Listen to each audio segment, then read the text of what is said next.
All right, let's dive right into this explainer and tackle the most urgent question facing San Diego homeowners after a storm. Does a roof leak actually cause mold? It's a super stressful situation, and honestly, there's a lot of misinformation out there. So today, we're cutting through the noise and looking strictly at the facts to help you understand exactly what goes down inside your ceiling when the rain gets in. Look at this number right here, 48. That's it. You have a maximum of 48 hours before a wet spot turns into a germinating biological hazard inside your walls. It's a terrifyingly short window of time, but the truth is, the leak itself isn't the real danger.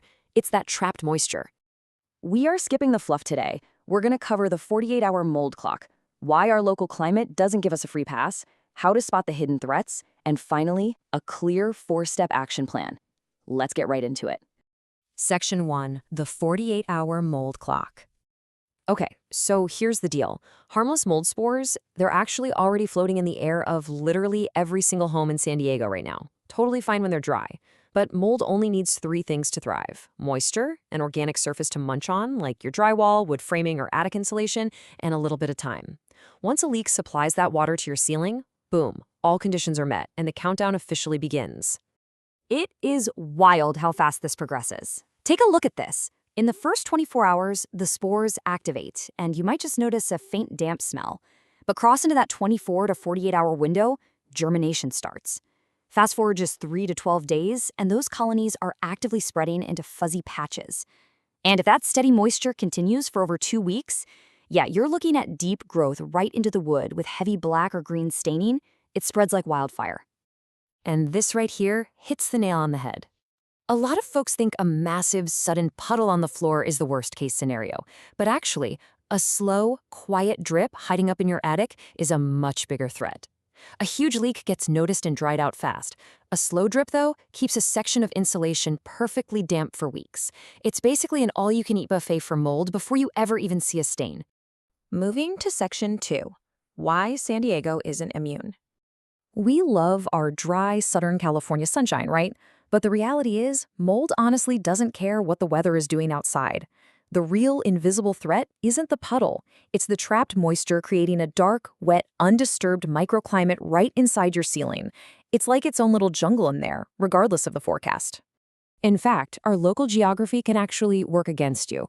On the coast, think La Jolla or Del Mar, that sick morning marine layer keeps the ambient humidity high, which seriously slows down the drying process in your attic. And inland, in spots like El Cajon or Santee, sure, the summer heat bakes the surface, but it absolutely cannot reach that soaked insulation trapped deep between your joists. In both cases, the water just stays trapped. Plus, the types of leaks we usually see around here are the sneaky kind. We're talking failed tile underlayment, cracked flashing, or slow drips that only happen during a heavy downpour. By the time a ceiling stain finally shows up in your living room, that moisture has usually been feeding attic mold for quite a while. Section 3. Spotting the hidden threat.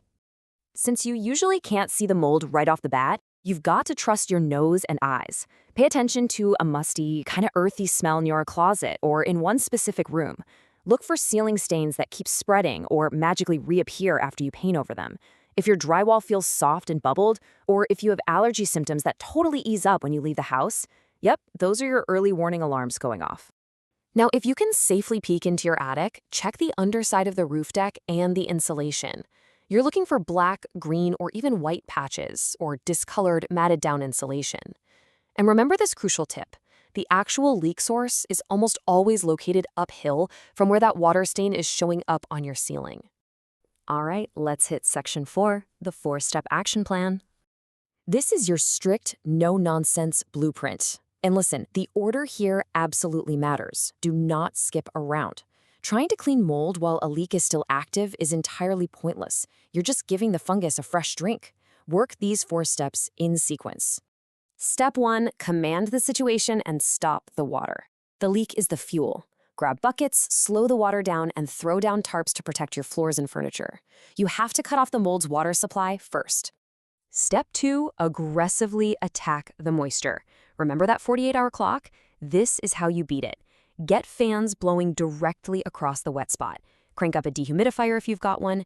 If you can safely reach it in the attic, pull back that saturated insulation.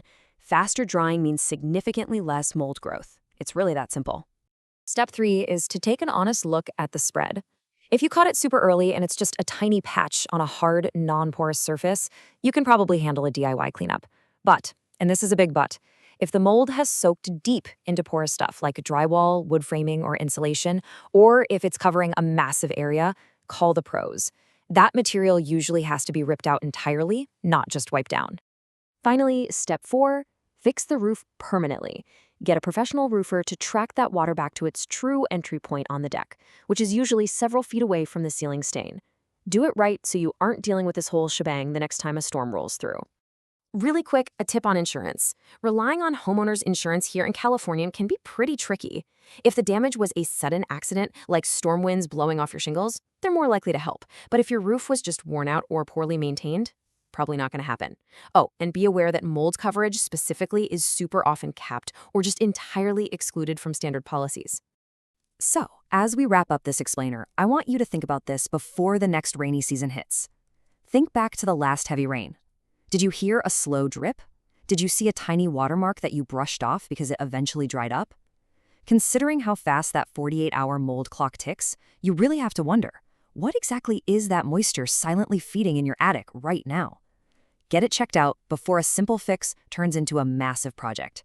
Thanks for learning with me today, and hey, stay dry out there.